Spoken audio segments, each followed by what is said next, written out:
С вами снова Николай Субботин, Ассоциация «Протоистория» и наш полюбившийся вам сериал «О чем говорят мужчины». Говорить мы сегодня будем об очень интересной теме, связанной с гипербореей.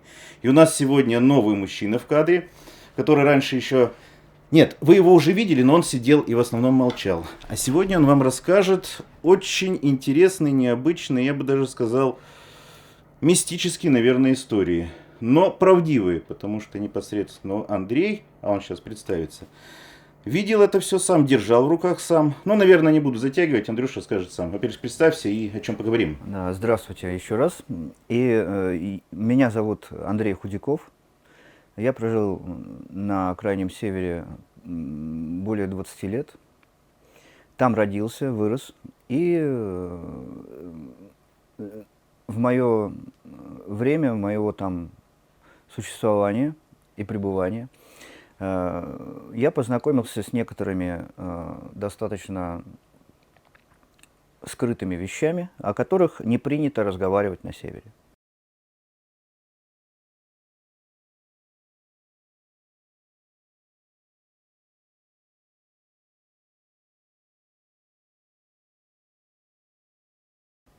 То есть люди, которые живут там, они стараются об этом вообще не говорить.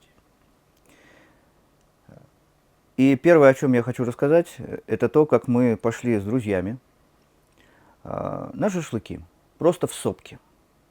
Поскольку Кольская земля это состоит из сопок, но такие сопки, которые называются бараньи лбы. То есть это сопка, остроконечная гора, поросшая лесом, а там это пологая такая система, снятая ледником. И что мы увидели? Это было где-то примерно на высоте 500 метров над уровнем моря, недалеко от города.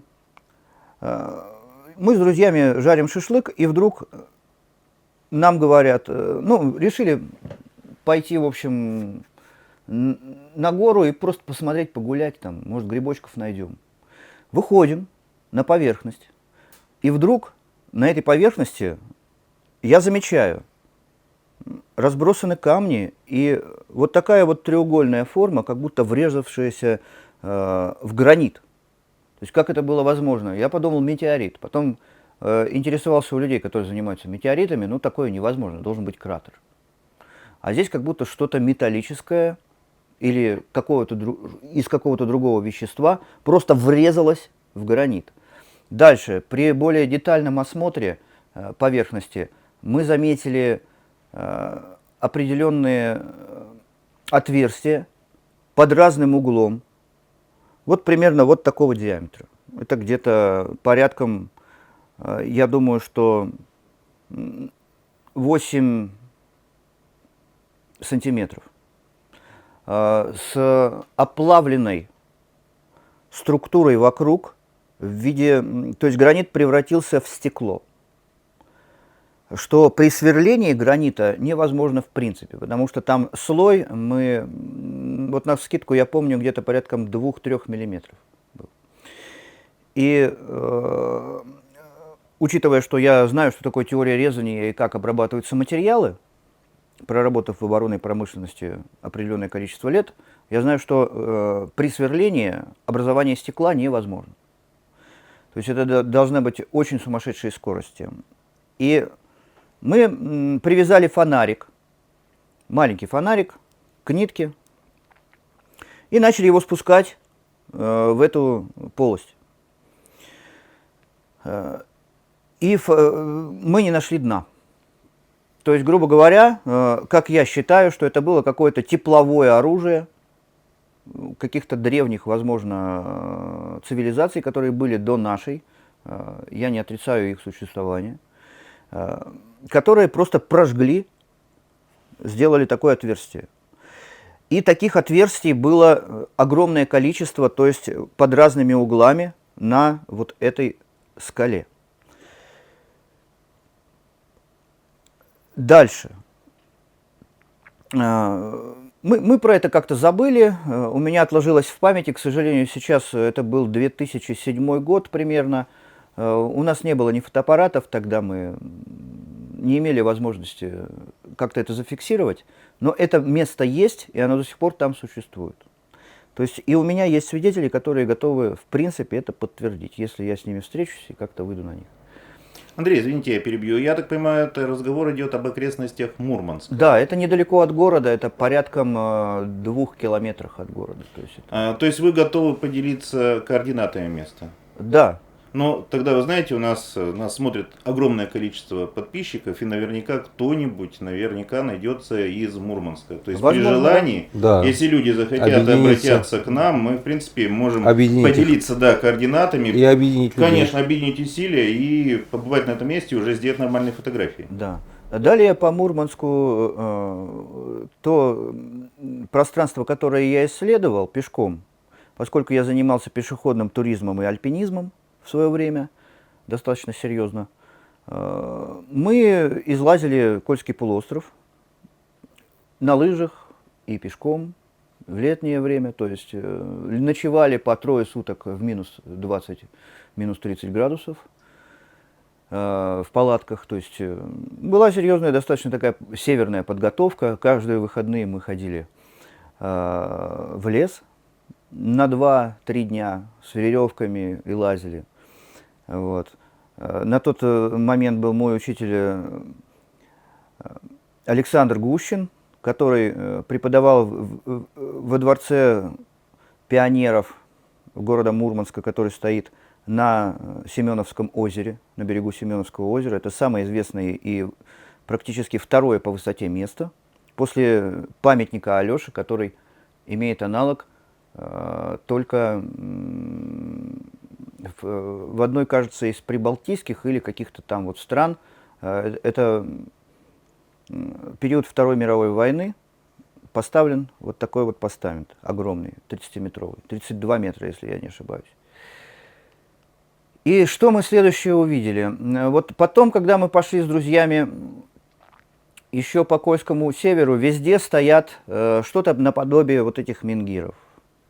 То есть вот такие конструкции, либо на 2 камнях, либо просто стоит камень на одном, и они располагаются вот так вот по окружности, по полуокружности, либо по окружности. Все зависит от места. Дальше был случай, когда мы с одним моим знакомым, Александром Молочем, пошли исследовать, значит, место одно, и наткнулись случайно, совершенно случайно, на такую болотце, которая располагалась в ущелье, в расщелине, которая располагается на глубине 40 метров. И вот что мы увидели, когда спустились на эту глубину вот этого ущелья. Я смотрю на скалу, а 2 скалы вот так вот под определенным углом располагаются, то есть это высота 9-этажного дома, скала, совершенно ровная. То есть, ну ладно, мы подумали, что может быть это такое вот совершенно какое-то природное явление. Но когда мы обратили внимание на саму стену и на то, что в стене идет щель, мы начали исследовать эту щель и увидели, что она абсолютно ровная. То есть как будто вот по лазеру провели линию. И что мы увидели? Что мало того, что идут горизонтальные щели, идут еще и перпендикулярные щели. И примерно размер вот этих вот кирпичей, как мы их назвали, он равняется высоте порядком от 10 до 15 метров и шириной до 16, а может быть и 20 метров. То есть вот такая вот конструкция огромная, то есть как платформа чего-то под наклоном. Видимо, там раньше стояло какое-то очень огромное здание на этом месте, которое нам представилось просто исполинского типа. Мы наблюдали за всем этим и не могли понять, как такое вообще возможно, да, когда официальная история нам говорит, что в принципе такое невозможно. Но мы посмотрели и увидели, что огромная кладка, в которой вот толщина вот этого вот между вот этими камнями, да, вот именно кирпичами, а не камнями, потому что они идеальной геометрической формы. Нельзя было просунуть лезвие от бритвы, вот просто. Вот такие вот тоненькие-тоненькие щели. И это неестественное природное образование. То есть я могу точно это утверждать. Одной моей знакомой мы отметили это место на карте, и она точно знает, где это находится. Прошло уже более 20 лет, но, по крайней мере, есть человек, который может нас вывести в это место и показать, если, конечно, она будет согласна. И это опять же у нас район Мурманска. Это район Мурманска. В шаговой доступности. Да, в шаговой доступности. То есть это примерно из центра города где-то, ну, километров 5-10, вот так, в разбросе. Потому что, когда идешь по северу, ты не замечаешь расстояние, ты не устаешь. Ты можешь пройти 10 километров, 20, поскольку время на севере имеет свойство в некоторых местах сжиматься и расширяться. То есть вот как есть место в городе, которое идет к Семеновскому озеру, там идет подъем. Вот, допустим, когда ты спускаешься, ты идешь дольше. А когда ты поднимаешься в эту гору, ты проходишь это место буквально за половину того времени, которое ты шел. То есть вот эти вот места на Кольском полуострове, они есть. И даже мне раньше рассказывали старые путешественники, что есть места, где ты просто переходишь во времени. И когда говорят, что есть, допустим, некоторые моменты, что ты попадаешь в эту дыру, в это пространство, замеряли, даже замеряли на секундомерах, действительно человек появлялся не за то время, за которое он должен был там появиться. Вот. Ну, если есть еще вопросы, я сейчас пока... Интересно, раньше же у нас в картах первых спутниковых, которые появились в начале 2000-х годов, было отмечено около северных морей большое число аномально правильно геометрических форм выставленных сооружений. Вот. И при определенном разрешении увеличения можно было даже разглядеть, что это пирамиды. И таких пирамид больше сотни вдоль всего Северного Ледовитого океана, особенно в той части, где у нас расположен Мурманск и выше Кольский. Но по удивительной случайности совпадения одновременно и на картах международной системы Google Maps и на картах Яндекс.Карты с 2010 года одновременно начали ретушироваться или исчезать эти пирамиды или превращаться в более естественный природный вид. А при определенном разрешении так видно, как это закрашено, причем достаточно посредственно. А те стены, которые идут вдоль океана, выходят на старые полюса или мост, Адамов мост в Шри-Ланка, так те вообще пропали с карты, и их тяжело обнаружить. А вот рядом с Мурманском, Андрей, что касается той части, которая привыкает к морю или под водой, да, вот известны ли какие-то местные поверья на эту тему, и есть ли какие-то поверья, касающиеся подземного Мурманска самого? Ну, кстати, да, я тоже хотел этот вопрос задать, потому что вот мы буквально 4 года назад, когда я снимал фильм про подземелья во всем мире, неожиданно друзья подсказали, что под Мурманском есть огромная система рукотворных пещер. Мы договорились с местными специалистами, спелеологами, спелестологами. Попасть туда на самом деле достаточно сложно по той причине, что часть этих пещер находится сейчас под патронажем Министерства обороны и МЧС. А некоторая часть, она свободна. Причем, что самое интересное, высота пещеры, думаю, вы это сможете сейчас сами рассказать. И я попробую найти в архиве, если я смогу найти, я вставлю эти съемки. Потому что по нашему заказу туда проник оператор с разрешения МЧС. И мы через пещер проплыли на лодочке. Ну, не мы, а мои помощники, да. То есть мы постараемся это вам показать. И вот, насколько я понимаю, вы, как непосредственный житель Мурманска, который знает намного больше о своем городе, подтвердите или опровергните. Потому что, насколько я не искал информацию, я таки нашел, кто создал эти пещеры, у которых в некоторых местах, извините, до потолка около 5 метров.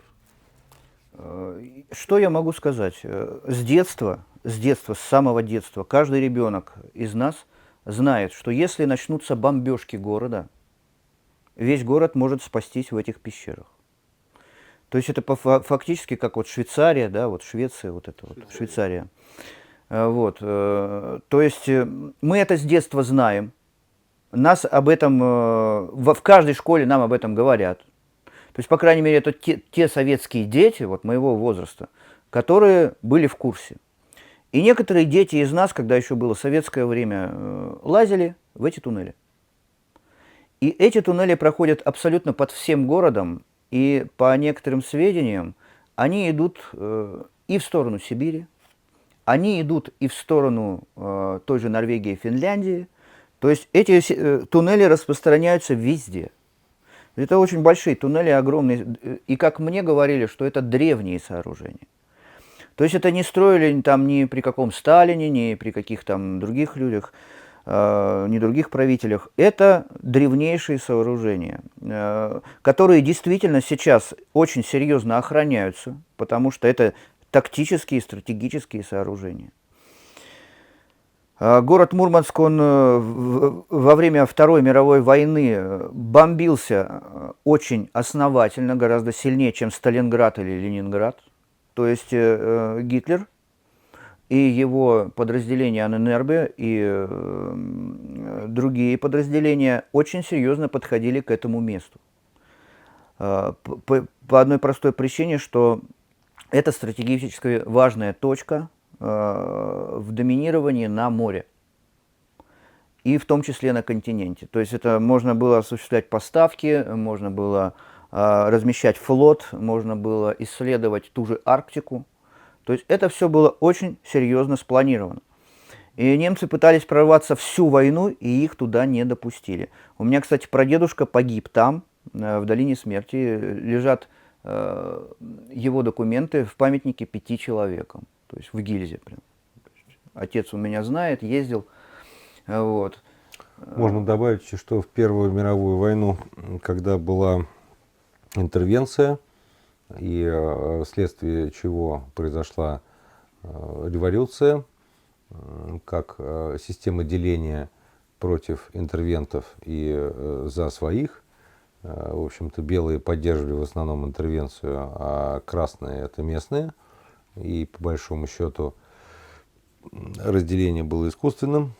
Но важно сказать про эту точку, Андрей, вот мурманскую, что первый как раз геноцид официальный человека, да, человеконенавистничество, фашизм в открытой форме в новейшей истории произошел именно на этих землях в виде строительства первого в мире концлагеря на территории Мурманской области. Как бы это неприятно звучало, но это были англосаксы, вот это английская система, и они построили первый лагерь для заключенных красноармейцев, и термин, который на сегодняшний день мы слышим там в видеофильмах или где-то, так сказать, зэк, да, это заключенный красноармеец, это как раз вот термин с тех земель, которые вот пошли. А в дальнейшем, действительно, еще касаемо Анненербе, в других фильмах, и на РЕН-ТВ мы говорили об этом много, про испытания проектов ФАО, которые проходили на этих землях. Ну, это отдельная тема, я думаю, что мы сегодня... Ну, это да, это отдельная немножко тема. Да. А я на самом деле у Андрея хотел уточнить еще один вопрос, который мы обсуждали, когда как раз вот растапливали этот замечательный самовар угольками по старой технологии, по правильной технологии на самом деле. Вот Андрей как раз поделился очень интересными фактами своей жизни. Расскажи вот Понимаешь, получается, о том странном рассказе, который рассказал тебе человек, который принимал участие в антарктической экспедиции, и про те артефакты, которые ты лично держал в руках. Да, это было около 2007 года, ну, как раз после моей свадьбы. После 2006 мы поехали на север, я восстанавливал свой военный билет. И где-то на 2 года я там задержался. Вот где-то 2007-2008 год. Я сейчас точно не могу вспомнить точную дату, да, но это было где-то зимой примерно. Мне звонит один мой друг, которого я, к сожалению, уже сейчас больше не видел никогда. Он звонит и говорит: Андрей, приезжай срочно ко мне. Я говорю: что случилось? Ну, вот так, поговорим, пообщаемся, надо тебе передать кое-какую информацию. Я приезжаю, вот не знаю, как можно называть место, там вот гостиница. Я думаю, это не обязательно. Не будем, да? Это же в Мурманске было. Да, в Мурманске. Приезжаешь в Мурманске Да. в гостиницу, да. Да, чтобы не было рекламой. Вот, соответственно, там конференц-зал, буквой «П» вот так столы, ну, где-то по 10 метров длиной, вот так все это буква «П». И лежат там артефакты, то есть это окаменевшие глыбы вот такого размера, небольшого. И все столы в этих глыбах и фотографиях усеяно. Полностью все усеяно этими фотографиями. Я, значит, спрашиваю: а что это, слушай, что ты меня позвал? Ну, как бы сам не знаю, зачем и почему. Он говорит: ну вот наша древняя славянская культура, говорит. Мы сейчас вернулись из экспедиции в Гиперборею. Привезли 5 пароходов доказательств. 5 пароходов. Это не что-то такое, это 5 пароходов. И говорит: смотри, я беру одну глыбу, вот такого примерно размера, пытаюсь ее поднять, она тяжелая, конечно. Так поворочил, посмотрел, а это часовой сложнейший механизм, вот такого размера. Я беру другую глыбу, думаю: ничего себе, это откуда вы взяли? Вот все с севера, оттуда. Вторую глыбу смотрю, а там, как вот сейчас все с планшетами с этими, да, и с сотовыми телефонами ходят, а там вот такая вот глыба, вот с такой вот окаменелостью.